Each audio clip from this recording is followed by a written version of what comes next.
രാജാവിന്റെ ശിക്ഷ ഏറ്റെടുക്കാൻ അധികാരം ഏറ്റെടുക്കാൻ തയ്യാറല്ലെന്ന് പറഞ്ഞ് ഒഴിവായ ഇമാമിങ്ങളുടെ ചരിത്രം പറയുന്നവർ, കേൾക്കുന്നവർ, അറിയുന്നവർ, അധികാരം അലങ്കാരമല്ല.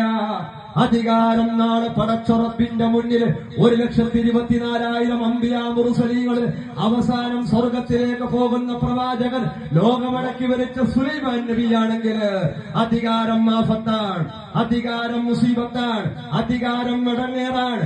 നാട്ടിന്റെ തിന്മകൾക്ക് ഖാലിഖായ റബ്ബിന്റെ മുന്നിൽ ഉത്തരം പറയേണ്ടവരാണ്. നാട്ടിൽ നടക്കുന്ന എല്ലാ തിന്മകളും ഈ അധികാരവർഗത്തിന്റെ തലയിൽ കെട്ടിവെക്കപ്പെടുമ്പോ മഹ്ശറയിൽ റബ്ബ് തആല ചോദ്യം ചെയ്യപ്പെടുമ്പോ നാട്ടിന്റെ അനൈക്യം, നാട്ടിന്റെ ഫിത്ന, നാട്ടിലെ വ്യഭിചാരം, നാട്ടിലെ കല്ല് കഞ്ചാവ്, നാട്ടിലെ സകലമായ ധൂർത്തുകൾ, കല്യാണ അനാചാരങ്ങൾ, എല്ലാത്തിലും റബ്ബിന്റെ മുമ്പിൽ ഉത്തരം പറയേണ്ട വിഭാഗമാണ് ഈ പ്രസിഡന്റുമാർ, ഈ സെക്രട്ടറിമാർ, ഈ കമ്മിറ്റി മെമ്പർമാർ.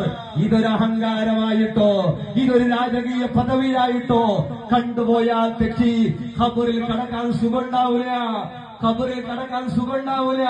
അതുകൊണ്ട് അധികാര വ്യാമോഹങ്ങൾ ഒഴിവാക്കി അള്ളാഹുവിന്റെതാണ് പള്ളി, ഖത്തീബിന്റെതല്ല, ഇമാമിന്റെതല്ല, സദറിന്റെതല്ല, മദ്രസ സദറിന്റെതോ മുഅല്ലിമിന്റെതോ കമ്മിറ്റിക്കാരന്റെതോ അല്ല.